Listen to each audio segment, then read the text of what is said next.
So my question today is whether or not never failing is the same thing as always winning. Something interesting happened in the NBA a couple years ago. There's a player for Golden State named Jermaine O'Neal. And Jermaine went to go play the Toronto Raptors, as one does. But when he got to the airport, he realized that he didn't have his passport. So they didn't let him on the plane. He didn't get to play in the game, and the team lost.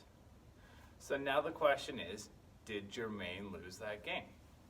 He certainly failed to not bring his passport, but did he fail totally? Did he lose the game? I'm going to say he didn't. And this kind of reminds me of a biblical thing. So what do we know? We know that God is love. We also know that love never fails. 1 Corinthians 13. So if God is love and love never fails, then God never fails. But this actually isn't the same thing as love always wins or God always wins. Now that's a hard thing to wrestle with. Now, don't get me wrong. When God competes, he always wins. When God, let's use a baseball metaphor. When God steps up to the plate, he hits a home run every single time because God never fails. But it's not the same thing as love always wins. Caleb and I were memorizing 1 Peter 2 verse 7 or 9. And it goes something like this. But you are a chosen people. You are a royal priesthood, a holy nation, God's special possession. Now, I'm just going to stop there and say that is really neat. Those are absolutely amazing identifiers, and I love that. But this is what Caleb would say for the rest of the verse. That you may declare the praises of him who brought you out of darkness and into his wonderful light. Now, that's really neat. But unfortunately, that's not what the verse says. What it says is, who called you out of darkness and into his wonderful light. Caleb was saying brought, as in it was some sort of a guarantee that God was going to bring everyone out of darkness and into his wonderful light. Now, God does do that, but he calls us.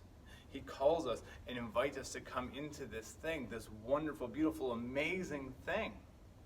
Some time ago, I was supposed to drive someone to the food bank. And so we kind of had it arranged to do it on such and such a date. And when the time came, I called him up, see if he's ready to go. But he didn't answer the call.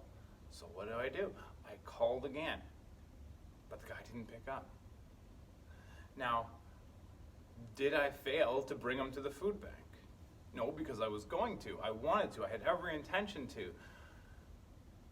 But I didn't win either. I didn't have the opportunity to win on that day. And I really feel like this is how it is. Let's go back to the baseball metaphor. Every single time we are the coach of the team, so to speak, call Jesus up to hit for us, it's a home run. The problem is that we don't always do it. We don't always call him up. We don't always invite him up. God never fails.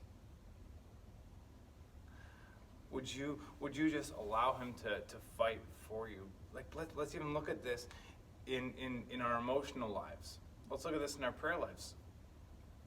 Everyone loves the verse. Come to me, all you who are weary and heavy laden, and I will give you rest. So we come and we bring our stuff to him. Our stuff, right? We bring him our baggage. We bring him our heaviness. And in exchange, he gives us what he has. He gives us righteousness and freedom and so many of these wonderful things. Prayer is an exchange.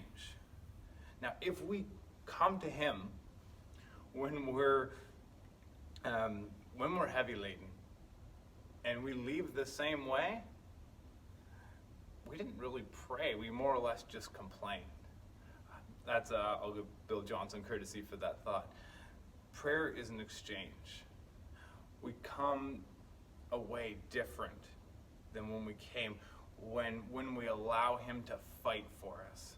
So call him up, so to speak. Call him up and just invite him into this exchange. Invite him into your daily lives. Invite him into, maybe you've never invited him into your heart. Invite him into your heart. He never fails.